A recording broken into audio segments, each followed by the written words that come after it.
Roger CEO back in the house again, man. Look, back on this channel, amen, to spread some more love of my story. Why did I get started in the dump truck business, right? Just told you about rude awakening that I had. But then as I kept plugging away, guess what? This video is about some good things that began to happen, right?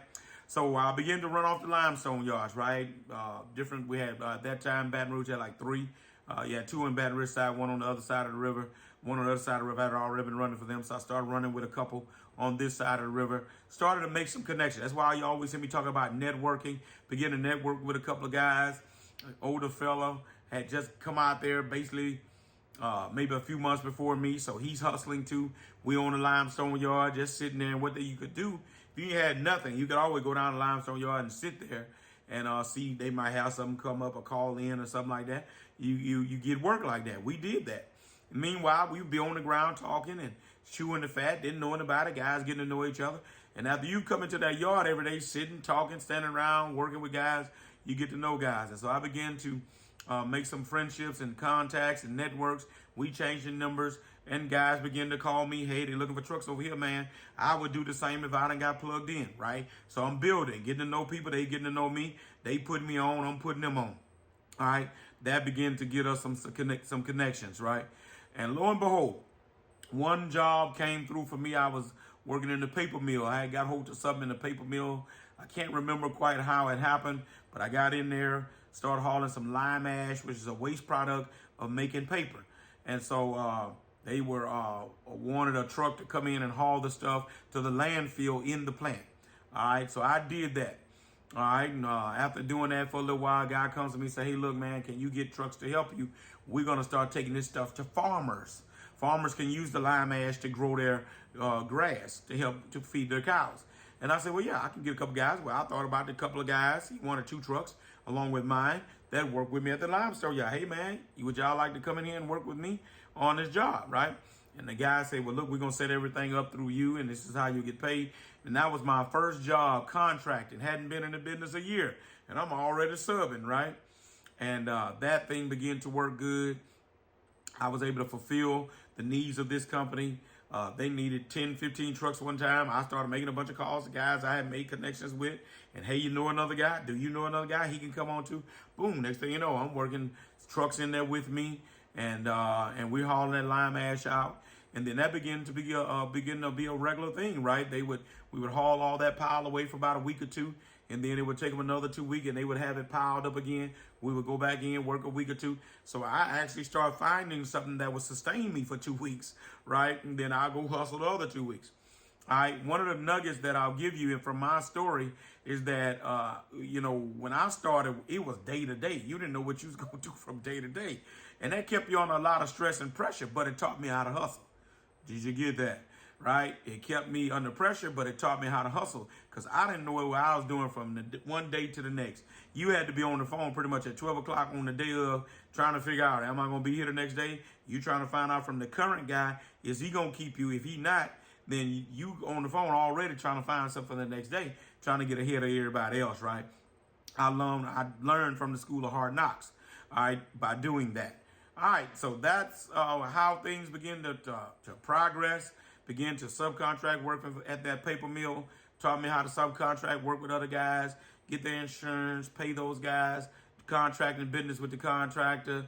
Here's this young guy, 27, 28 years old, handling business like that. But it was God, of course, who opened those doors, and I just walked in them. But I positioned myself. Don't miss this. Hard work brings opportunities. I'll put myself out there. I network. Network brings opportunities. So don't miss those nuggets that you can get out of my story. All right. So I'm rolling on in the business now, rolling to my second year.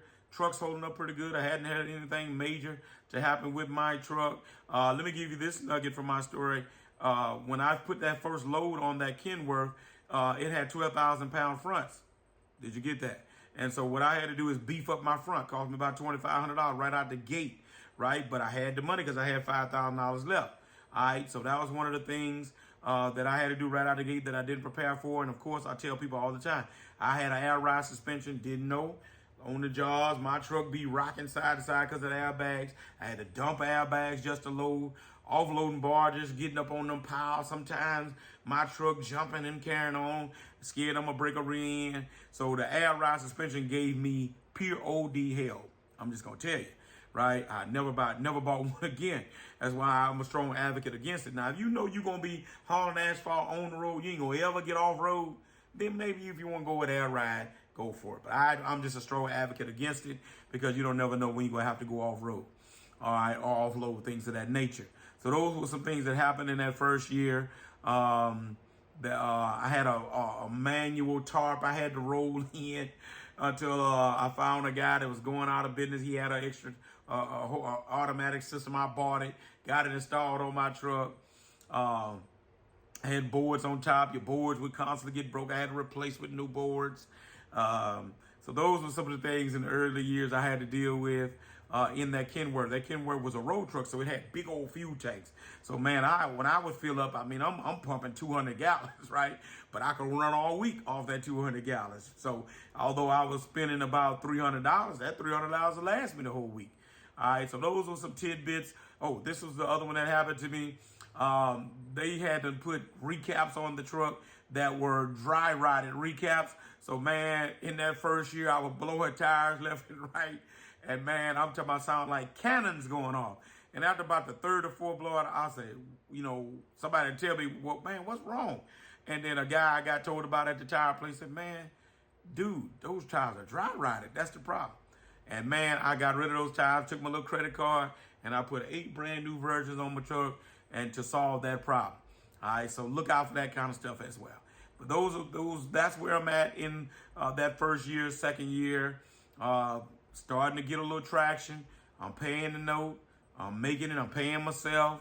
Business is beginning to, get a little bit saved up.